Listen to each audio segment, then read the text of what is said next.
Why, you would say? Because she could get a place in the Dutch school. It was very difficult to get into the Dutch school, okay? And the Papiamento school, I knew as a minister then that the quality was not what I wanted for my child, okay? But now it's different, okay? It changed. So she went half to a Papiamento school, half to a Dutch school, and now she's in secondary school, which is not yet completely in Papiamento. But the fact that she went to kindergarten in Papiamento makes her a different child. She speaks the language better. She is more articulate in the language. She feels more confident when talking in public, which is very different to my oldest child, who she doesn't know the words in Papiamento, the abstract words, to do that on the same level. So even those few years in the local language in Papiamento made her a better person in her own community.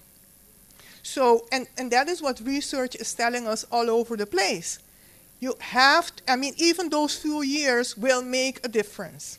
I need to get a third child still to be able to go through the whole process. I think I'm too old for it now. It should be a grandchild. So, but you see, it is very difficult for a parent. So that is how I caught the feeling of the people, how they feel about their children. And you have to take it into account. You have to take the parents' feeling into account in order to be able to draft a policy that motivates them, that gives them a feeling of proudness that my child is going to make it and going to make it in a better way than I did when I was a child in education. Okay? In our situation, the third thing, the school boards. In our situation, the school boards are religiously based on religion. So actually, religion is education in our situation. Now, the only school in Curaçao which is completely in Papiamento up until secondary level has no religion. It is based on humanism. Humanism is a kind of, it's almost like religion, I say, but it is not. They don't want you to say that to them. But it is based on a way of thinking where you don't have religion as your basis, but the fact that you believe in the human faculty of being good, of being, and all these, my English is failing me now.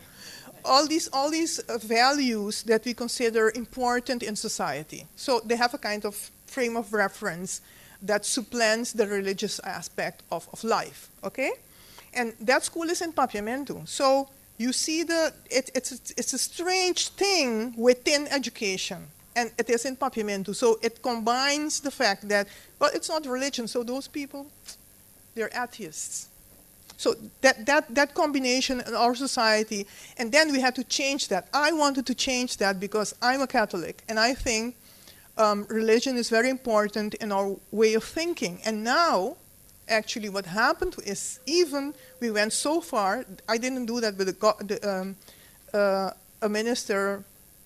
I mean, in 2008 it was, or 2009.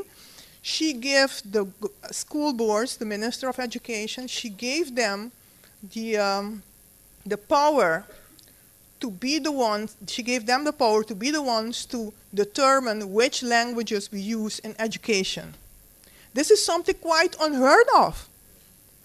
I mean, as a government, you have no power to determine the language in your schools, because we have a law which says you can use English, Dutch, and Papiamento in schools. And she said, well, let the school board decide that. The Minister of Education did that. And that is something we have to deal with in our situation. So when we are talking now about languages in education and policy matters, I think we have to be very careful as to who decides, what we decide, and how we go about claiming it for our societies. Because this happened because this minister didn't want Papiamento to be the one winning the race in the end.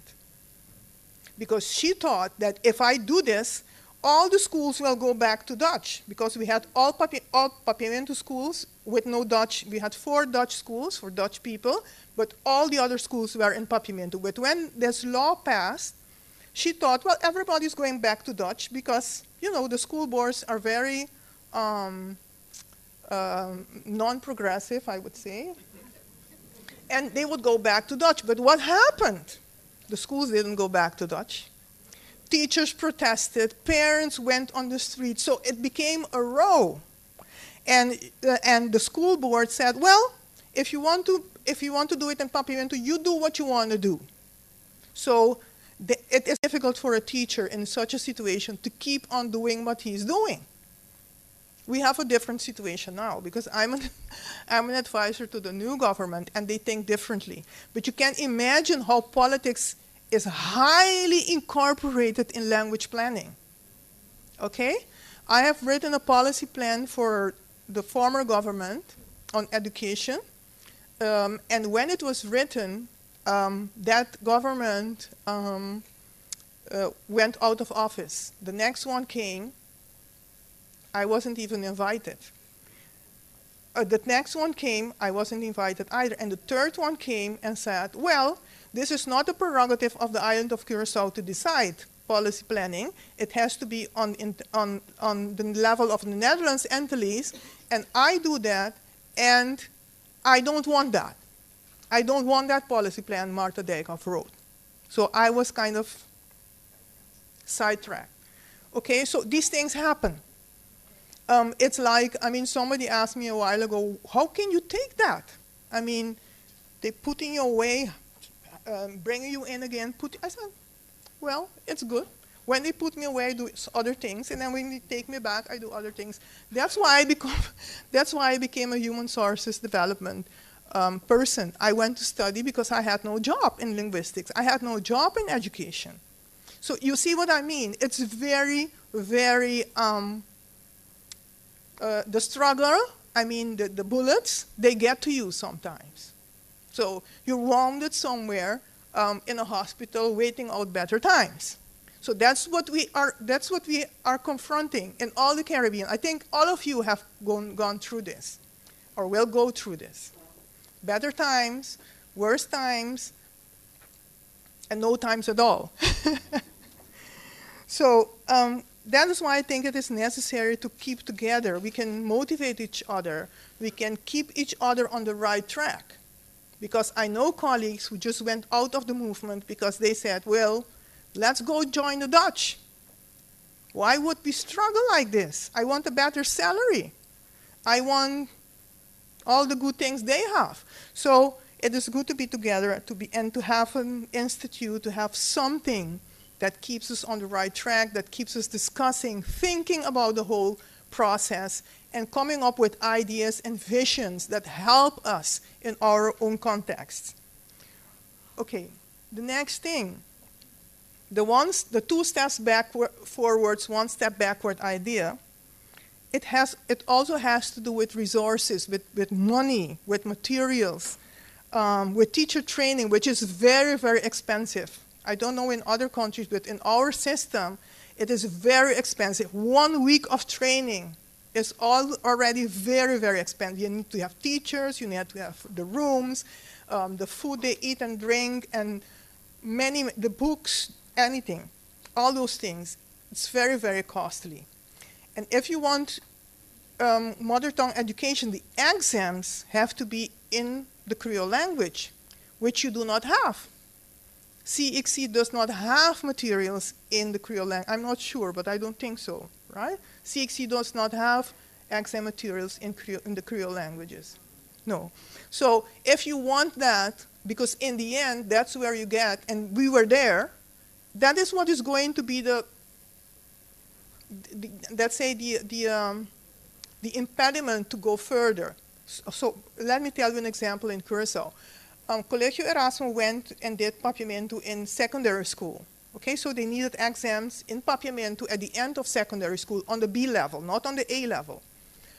But the minister did not give the monies to translate the exams in Papiamento. She asked the Dutch government to do it. Aid, development aid. She said no. If you want it in your language, you pay for it. And it is a huge amount of money. It is all the subjects in Papiamento, going through them, going through the whole process of translation, and so on and so on. Okay, my time is up. Let's look at the future now. I mean, I think my government at present time is really very willing to implement this chart. But the guy who is there, Linda knows about it. All these months that he has been in office, people are firing guns and bullets at him.